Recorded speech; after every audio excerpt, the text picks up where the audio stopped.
আলাইকুম রহমতুল্লাহি ওয়া বারাকাতুহু আলহামদুলিল্লাহ ওয়াসসালাতু ওয়াসসালামু আলা মান লা নাবিয়্যা বা'দা আউযু বিল্লাহি মিনাশ শাইতানির রাজিম বিসমিল্লাহির রহমানির রহিম মুরু আওলাদাকুম তোমাদের সন্তানকে আদেশ করো বিসসালাহ সালাতের জন্য ওয়া হুম আবানাউ সাবঈ সিনঈনা যখন তাদের বয়স ৭ হয় ওয়াসরিবুহুম আলাইহা তাদেরকে প্রহার করো ওয়া হুম আবনাউ আশরি সিনঈনা যখন তাদের বয়স ১০ হয়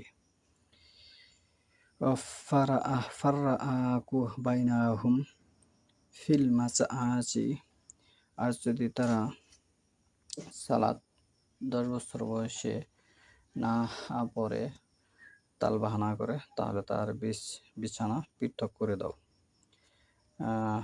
হাদিস আবু দাউদ ৪৯৫। পিতামাতার দায়িত্ব সন্তানের প্রতি। আজকের বক্তব্যের বিষয় হলো পিতামাতার সন্তানের প্রতি দায়িত্ব সে সম্পর্কে। এখানে যে হাদিসটি এসেছে যে মুরু আলাদা আকুম তোমরা তোমাদের সন্তানদেরকে আদেশ করো বিসসালাতে সালাতের জন্য ওয়া হুম আবানাউ সাবঈ সিনঈনা যখন তার বয়স ৭ হয় ওয়াসরিবুহুম আলাইহা তাদেরকে প্রহার করো ওয়া হুম আবানাউ আশরি সিনিনা যখন তার বয়স ১০ হয় ওয়াফাররাকু বাইনাহুম ফিল মাসআজি যদি সে সালাত আদায়ে রাজি না হয় তাহলে তার বিছানা পৃথক করে দাও।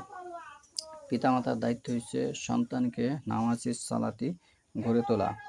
যদি সে তা গড়ে তুলতে ব্যর্থ হয় সূরা আরাফ ১৭৫ নম্বর আয়াতের অনুযায়ী ওই পিতামাতা আর সে দেখশন করবে না এবং সূরা আরাফের ১৭৫ নম্বর আয়াতে এইভাবে বর্ণনা এসেছে ওহীর অনুসরণ না সে শয়তানের অনুসারী কারণ শয়তানের মাঝে বিভেদ লাগায়। সূরা হাশরের ১৬ নম্বর আয়াত পড়ে দেখুন এবং শয়তানের মাঝে বিশৃঙ্খলা সৃষ্টি করে। আল কোরআনে আর বিভিন্ন আয়াতে এসেছে ওই সমস্ত সন্তান তার পিতামাতার দেখশন করবে না যদি না সে ওহীর প্রতি সন্তানকে ধাবিত করে এবং সন্তানও ওই সমস্ত পিতামাতার কথা শুনবে না।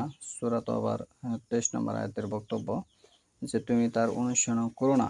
যদি তুমি ঈমানদার হও তাহলে তুমি তার অনুসরণ করো না যারা ঈমানের পরিবর্তে কুফরিকে প্রাধান্য দেয়। কুফরিকে প্রাধান্য দেয় মানে কি?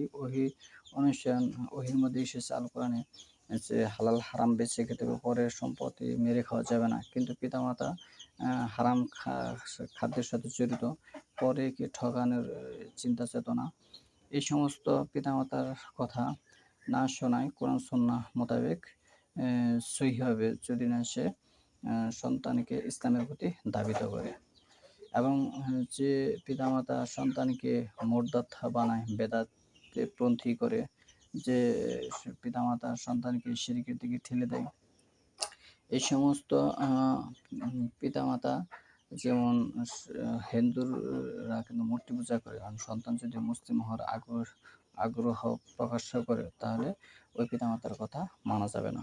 সুবহানাল্লাহ।